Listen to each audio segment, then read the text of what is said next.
Hey everybody, welcome to the Blue Chip Podcast by fans for fans. This is your host Cody Potter. How y'all doing today? So today is uniform reveal day, April 15th. We are 8 days away from the draft. There's all sorts of concepts out there. I think the biggest thing is probably going to be this logo, so I'm just going to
one of the biggest positions. I've talked a lot about Ruben Bain as we were going forward with this.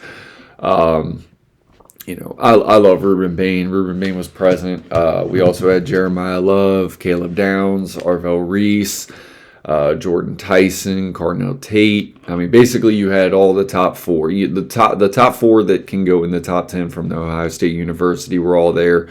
Ruben Bain was there. I do think he is he's an option. I mean, you gotta have him as an option. I mean, he's one of the 10 best players in the draft. I mean, realistically, he's one of the top. I graded him, I think, around 9. I mean, I could look on my big board and things like that. It doesn't really matter where I have him. Ruben Bain is a physical presence. He's just a physical identity player. The reports are coming out this week about a car accident where, of course, somebody fatally lost their life, went into a coma for 3 months, things like that. This is things that teams knew. This wasn't a shock report. Of course, you get these type of reports all the time, but of course, today you get the medicals and things like that where Jermon McCoy, they think he has a degenerative knee issue that he's going to have. We've seen this with players before. They come out with a degenerative this, they come out with a degenerative that. It's really hard to, basically a guy rehabbing off of an ACL, doing a medical at a combine. We saw this in the Max Crosby trade. Some teams it's okay, some teams don't. At the end of the day, I pretty much mentioned that the fact that Jermon McCoy did not play last year was more of the concern for me. The degenerative knee, you're going to get through the first rookie contract. Of course, you would love to sign that guy and have him play for 10 years. Realistically, man, like when it comes to the hitting and missing of rookies, you just cannot make the wrong pick. And realistically, just getting the guy through the first contract playing, impactful football is really all you can really do. That is your window. Your life cycle of your team is based off what are you going to do in the next 3 to 5 years, and anything outside of that, man, you're just projecting. You can't project injuries. We all know what happened with Alex Smith. There's multiple career-ending injuries. We can talk about Ryan Shazier and just all these guys, but realistically, 3 to 5 years is your window. So does Jermon McCoy's knee degeneratively fall off basically in the next 3 to 5 years? I doubt that happens. Again, one of the cleanest cornerback tapes that you saw in 2024. I think he's a really, really good player for this year's draft. Looked healthy at the, pro day. They brought up the Caleb Downs thing with the degenerative knee. Again, that came out way too early for any of the medical reports. This is about the time where I told you when I heard the Caleb Downs story. This is where you start hearing about the medicals and things like that being flagged at the combine. A week or so before the draft. We are 8 days from the draft, so Jermon McCoy's report coming out, this, I think, has some steam.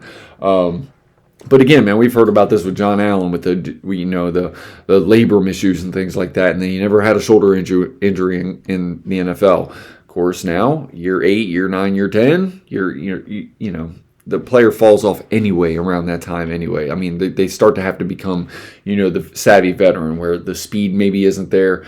One trait, is kind of falling off a little bit, but the game is slowing down for them. So it's more instinctual and more knowledge and more brain-based off of where they know how to attack players and certain schemes and things like that because they've been watching tape for the last 10 years. Can Jermon McCoy come in, be a really, really good player while his knee is holding up, and then, maybe year 8, year 9, year 12, whatever it is, however long he's blessed to play this game? I mean, realistically, like I said, year 3, year 5, that is your window right now. When you're drafting a player, that is what you're trying to do. So realistically, what is the best thing that you're looking for? What is the best thing for this team? That is what you're going to do going forward for this team. Jermon McCoy would not be off my board because of a degenerative knee issue unless they found something structurally wrong with it. And that is not what's being reported. So again, but back to the meetings and things like that. I love what Adam Peters does. I love the fact that, he gets a big group of players, gets them in a competitive setting. I know it's Topgolf, whatever. It's golf. It's not football. Is there anything critical that's coming out of this meeting? No. It's cool to just see players around other players that ultimately, one, they're competing with. 2, they could be teammates with. It's very, very unlikely in their first window of their contract, but that later on down the road, come free agency and things like that, all these players know each other. They all work out with each other, and this is just the era of football that we're in. So seeing these guys come in, again, all 4 of the guys from Ohio State. You had the Ruben Bain Jr., the David Baileys, the Omar Cooper Jr.'s, the Mekhi Lemons, and all these guys. So again, man, you have these guys up on your board.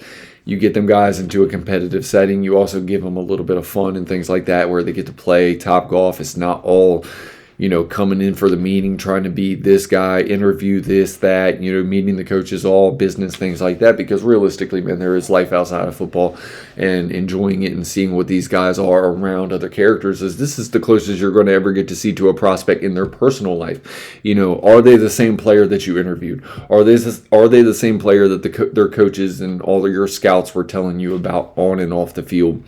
This is the closest you're going to get to a player in their personal life. I love these type of meetings. It's a different type of setting. They're in a competitive environment. They're in a fun environment. This is an environment where it is not football. This is not business. Yes, it is kind of a job interview, but at the same time, this is them in their own environment. This is them being around other players outside of football where it's not controlled by football. Yes, the narrative is football because you are in light on some sort of job interview, but at the same time, it's not a job interview. You're in public. There, people are going to be, hey, oh my God, that's Ruben Bain Jr. Or hey, oh my God, how did they handle it? How did they hold up to that? 2 guys, 2 lanes over, the guy watching is, somebody who really, really likes college football. Maybe he's a Ohio State University fan. He's like, oh my God, that's Caleb Downs. That's Arvell Reese. Can I get a picture? Blah, blah, blah. Like, you get to see how these guys interact around, guys that they play with, guys that they're competing with, guys that they worked out at the combine with, guys that they went through the interview process with, guys that they've competed against for the last 3 to 4 years. And again, man, so I think it is a very, very valuable setting. I like how they do it. It's just another thing that I give Adam Peters props for. Of course, he brought it over from San Francisco, so they used that out there with Kyle Shanahan and John Lynch. It's just another measurable, man. It's just another situation. It's just something to put them in. You had the interview in Indy. Whatever you took away from that interview in Indy, that's the first time that Adam Peters and Dan Quinn would get to, really shed eyes on these guys personally. And then, basically everything is coming from the scouts. So the scouts get to meet with these coaches, get to meet with the players, and get to watch them all season long, certain matchups and things like that. So they have an idea off of what these players are. Again, I'm bringing up Ruben Bain because you have now the off the field things, and he's cited for another driving, kind of greater than reasonable and things like that. Whatever it is, man. Like, you want to see a guy learn a lesson. 2024, there was an incident on a highway that cost somebody their life. I will not speculate on it. I have no, it's not my place to judge. Like, realistically, like, the man came in, he had a really good season, he worked his ass off. I'm sure he carries some sort of guilt or blame or whatever, but realistically, man, like, are we really going to judge guys in their 18s and 20s for making a mistake or something like that, or being in the wrong place, wrong time? Like, it happens to us as adults. It happens to everybody in their life. How do they respond from it? Getting another citation, driving fast. Like, ultimately, I think we all go to work. Everybody has their life. I'm sure people have been late to work. I know this was a after hours type of incident, blah blah blah blah blah. We're not talking about a guy that was going to work, but at the end of the day, man, we all have lives. Anybody that is going to hold this dude to the fire, for an incident, like, realistically, man, like, anybody that gets in their car and drives over 65 miles per hour in a 55 mile per hour zone, then realistically, you have no right to judge. Like, let's be real, man. Like we are not perfect human beings. None of us are. Hopefully, like I said, he learned from the incident. It is sad that somebody tragically lost their life, and all we can do is say prayers for the family and hope that they can find peace and things like that, because it's just a sad situation. Hopefully, Ruben Bain as a man can grow from this and things like that. But ultimately, the teams knew about this coming into the season. They knew about it throughout the season, and they knew about it throughout this draft process. The fact that it's being reported now, that people are talking about, oh, could this affect him like Laramie Tunsil? At the end of the day, Ruben Bain is what he is as a player. If you interviewed him and you checked off on him, you already knew about this from last year as a team. If he checked off from you, your team is going to draft him. If he didn't check off from you, or you're going to take him off your board, that's what certain teams are going to do. So at the end of the day, man, this is what it is. Like I said, man, the situation is sad. It has certain type of chapters and things like that and variations behind it. But realistically, man, if you sign off on Ruben Bain Jr., the player, the man on and off the field, if you came into your Top Golf 30 visit, was, kind of the alpha in the room type, and, really commanded the respect of the guys around him, realistically, that's the player you're going to pick. If that's who you want, that's who you're going to pick. For the Washington Commanders, I don't know. AP usually has a type. He usually looks for the longer, rangier, more athletic, more higher RAS scores and things like that, the relative athletic scoring and shit like that. But at the end of the day, if Ruben Bain is your guy, then he's going to be your guy, and that's going to be your pick at 7. Would it be my pick at 7? I love Ruben Bain Jr. We already know how I feel about Ruben Bain Jr. Like I said, I've already gone over the grades. I don't have to keep pounding that drum. Jeremiah Love, another guy that was present for the top 30 visit. It's like I said, man, ultimately at the end of the day, to me, when I watch Jeremiah Love, he is a more explosive version of Jamal Charles on tape. Jamal Charles was one of my favorite running backs ever that I scouted coming out of Texas. And I love Bijan Robinson's tape and things like that. I think they're two different, there's a lot of similarities between Bijan Robinson and Jamal Charles, which is why probably realistically Bijan Robinson might be the best comp for me for Jeremiah Love. I think Jeremiah Love has a little bit more explosive, natural explosion, like you see him hurdling guys and things like that. I know Bijan Robinson can do that too. I think Bijan Robinson has a little bit more balance in and out of his cuts and things like that. The way he gets low, the way he digs in, the center of gravity that he carries. I think both have very similar contact balance and things like that. But again, I see Bijan Robinson, and this is nitpicky. Again, this is nitpicky. This is hundreds and hundreds of hours of watching these guys play football live, going back and scouting and just highlighting tape, good and bad for whatever it is. I think Bijan Robinson runs behind his pads a little bit better when he's breaking down in and out of cuts. I think it's a little bit more nuanced, but he's also a shorter guy. A 6'1", 6'2" guy is going to be a little bit lankier and outside of his pads when he's breaking down his chop for his cut and things like that, more so than a guy like Bijan Robinson. That's why you see, if you ever played pound football, you ever saw guys in high school that were like 5'6", 5'8", super, super agile and things like that. We talk about it with corners, good hips, things like that. There's always a different height. There's a different variation to the way that it looks for a guy that's 6'1", chopping his feet than it does for a guy that's 5'10", 5'11", chopping his feet. Again, I think when I look at Jeremiah Love. I think it's a very, very much more explosive version of Jamal Charles. The way he catches the ball, the way that he runs, he's kind of a glider. It doesn't look like he's running away from anybody, but he is. And guys that are 4.3 running 4.3 40s, they're not gaining ground on him. He ran a 4.37. We've seen him run away from D'Angelo Palms, who ran a 4.31. So again, when he is in the open field, he's very, very hard to catch. I love Jeremiah Love. If he's there, that's the guy that I would take. I think he's the safest player for Jaden Daniels.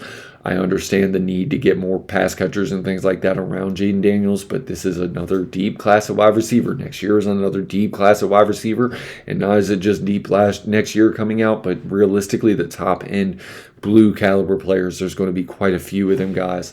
Whether we're talking about Marsh, whether we're talking about my boy Brian Westco Jr. from Clemson, maybe doesn't get a blue grade from other people. I'm a little bit higher on him than most. But this year I'm higher on Omar Cooper Jr. than most. I have him as my number one guy. Just above, for this team. Just above Cardinal Tate. When it comes to for this team, I graded Cardinal Tate higher because I love Cardinal Tate. I think Cardinal Tate all around the league, like he is a better, if I got to put Cardinal Tate on 32 rosters, I think he is grading higher than what I would put Omar Cooper Jr. at. But for this team, I grade Omar Cooper Jr. higher, and I love Omar Cooper Jr.'s skill set a little bit more than just about everybody else. But again, Caleb Downs, Arvell Reese. Is there a chance that Arvell Reese falls? I've talked about it ad nauseum. Him and David Bailey, I think it's the same narrative. I don't think either of them are available. I think the floor for both of those players is at number 4 overall.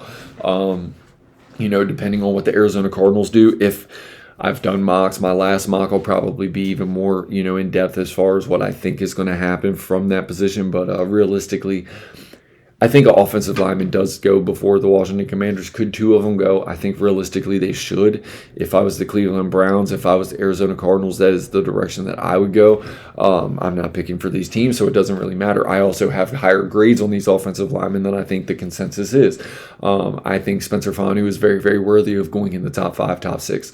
I think Francis Mauigoa, watching him at Miami University, beyond just watching him at Miami University, I think he is an offensive tackle that is very, very worthy of going in the top 5, top 6.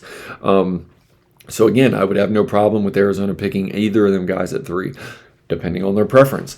Depending on how they feel about Arvell Reese.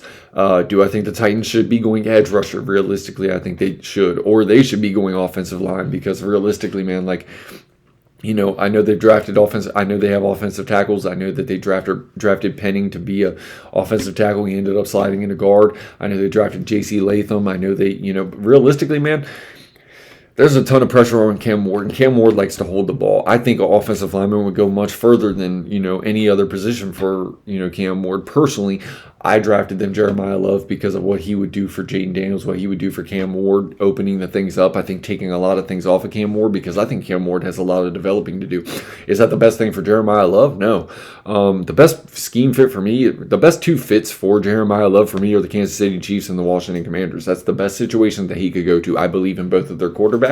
I believe in both of the offensive lines there. I think the Kansas City Chiefs also need to rework some of that offensive line, but I trust Andy Reid to do it. Andy Reid knows what he's doing with offensive line. He's constantly addressing trenches on both sides of the football. I do think those are the 2 biggest needs for the Kansas City Chiefs. Maybe outside of getting a premier wide receiver, but I trust Andy Reid to find guys in the 3rd, 2nd, 4th, whatever round that he decides to address offensive linemen. I've seen him do it in Philly. I've seen him do it with the Kansas City Chiefs. I trust Andy Reid. He's always been a guy that prioritizes the trenches and things and then works his way out. And but like I said, the best fit for Jeremiah Love would be those 2 situations. 1, because of the quarterback being in place. 2, we never get to see the running back, the dynamic level running back, have a chance to go to those type of teams with those type of quarterbacks. For Jeremiah Love, the prospect individually, not for the team, that would be the 2 best fits that I could give for Jeremiah Love for his career, for his growth. And I love our offensive line. I love Laramie Tunsil. I love Josh Connerly Jr. Sam Cosme's a Red. I think Brandon Coleman's best days are ahead of him. I think we're going to also address offensive line, later on in the draft, whether it be a Pat Coogan, whether it be a Sam Hecht, whether it be the, Connor Lewis, the Logan Joneses of the world, and, just Jake Slaughter, guys like that. I love those centers. I mean, the last mock that I just did the other day, I gave us the brother from the old Georgia offensive lineman Rutledge that got drafted last year. I gave us his brother this year, who's a bigger offensive guard who can move inside the center and play good center. I think he would be a really quality center in this league. I love the 315 pounds plus, at the interior, a guy who can pull, a guy who can anchor. I mean, that would be a hell of a piece to have in front of Jaden Daniels. Just counteracting that interior pressure. I know Dexter Lawrence is kind of on the trade block for the New York Giants, but again, those are the type of defensive tackles that make a lot of money in the league. We could talk about the guy from Washington and went to the. I'm just blanking on his name right now, and I know it's not Penny Sewell. It's the other boy that came from that area, another Samoan guy.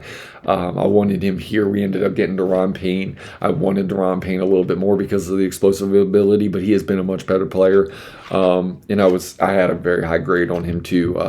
The nose tackle that came out of Washington that's been in Tampa Bay, just getting all pros and things like that. He's a hell of a freaking player. But again, there's big nose tackles and things like that. If you have a center that could be 315 plus, that could still pull and give you the things in the zone blocking scheme, that's why I liked Rutledge so much. That's why I picked him. But again, I think improving in the trenches is something that you need to do every year, something you should be looking to do every year. Every other year, you should probably be picking offensive line. Every other year, you should be probably picking defensive line in your front in the first 3 rounds. You should be at least putting one asset in that first 3 round every year to the offensive or defensive lines. I think that's how you build a really good team. I think that's how you keep your team growing and improving over the course, over multiple lifebloods of your organization, because there's multiple windows that you're going to have with the quarterback. You're going to have the quarterback on the rookie deal. You're going to have the quarterback on the second contract, and then God willing, you have the quarterback on the third contract, where hopefully the team is really, really risen, and you got all the veteran pieces around them, and then you've supplemented a lot of youth around that player, over the course of the second and third contract. And they're carrying guys and developing guys that are younger earlier in their career, so they're having their impact as a rookie. When the quarterback's a rookie, you need the veteran guys around them to kind of carry them and ease them along to get them to maximize their skill set in their rookie window. So as their second contract comes and things like that, that they're performing at their best level. That's what I'm hoping that we do around Jaden Daniels, whether it is Carnell Tate, whether it is Jeremiah Love, whether it's Omar Cooper Jr., it could be Mekhi Lemon. I have my things about Mekhi Lemon because the explosive, traits and just being solely a slot receiver. I think we saw a lot of things like that. A lot of the deficiencies that you get from a player like that last year. When your number one goes down, Terry McLaurin is our number one. I think Mekhi Lemon is going to be a very, very effective slot. It has worked for Dallas, but it has worked for Dallas because Dak Prescott is, no matter what you think about this, Dak Prescott, he's a hell of a quarterback. I know Jaden Daniels is a hell of a quarterback. Putting Mekhi Lemon in the slot, I think that is very, very good. But again, you're married to keeping the defense up close and things like that. You still need that deep ball presence and things like that. I know Naomi Brown is back. I know Van Jefferson can win in those regards. Realistically, we need a succession plan for Terry McLaurin, and I'm not talking about for next year or the year after. Could we be in those situations? Yes, of course we could. Hopefully we have many more years of Terry McLaurin balling and just being 1-7, because 1-7 is a hell of a football player. But you need to start having that guy.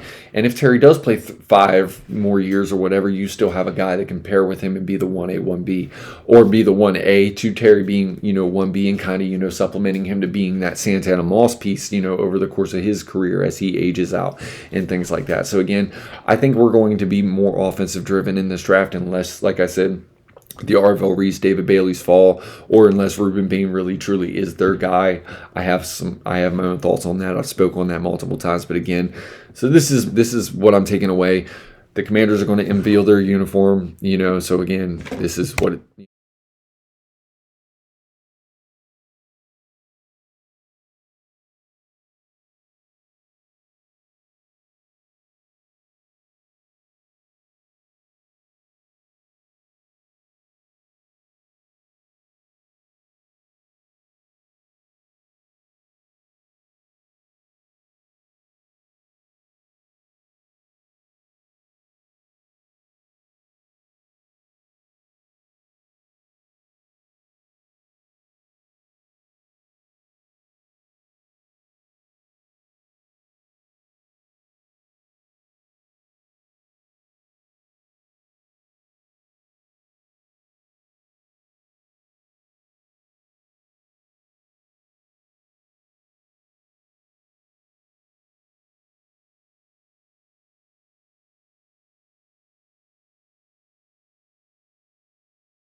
for the rendition that I think that would be badass. But I mean, realistically, who cares? Like ultimately, you know what I care about? You know the W that I care about? The one in the win column. That's the one that I care about. Get 16 of those. In fact, get 19 of those. Get 19 of those a year. I'm cool.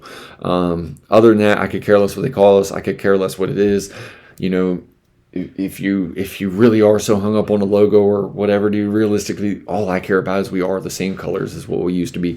Whether it's Redskins, whether it's the Skins, that's what I used to call them. Like Commanders, like the Red Wolves, like I do not give a shit. Just win football games. Put a product on the field that we are proud of watching. Like draft good players. That is what we are getting. We have an opportunity to do in 8 days from now. Like that is what matters. Draft good players.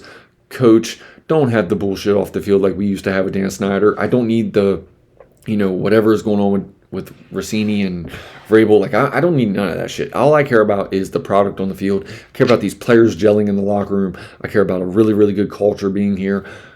Let it win. Win football games. That's what I care about. Ultimately, the uniforms. I'm excited that they're going back to a more traditional base. I do like modern sets and things like that. That's why I have the black uniform behind me.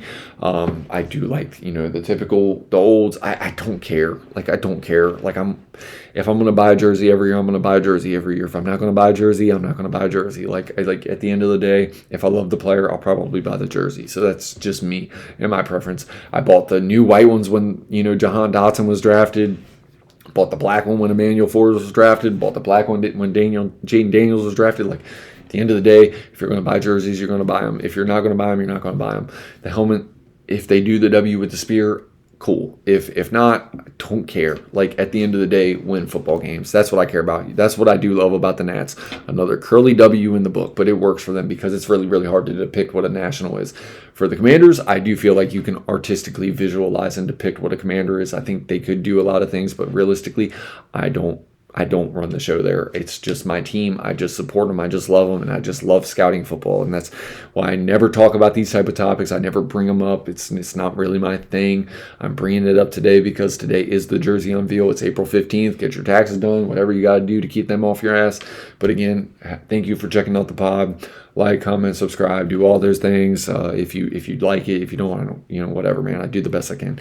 But again, I love scouting. This is why I'm here. So from the Blue Chip Podcast, have a blessed week. Stay safe, and hopefully you like the uniforms that they unveiled today. Peace.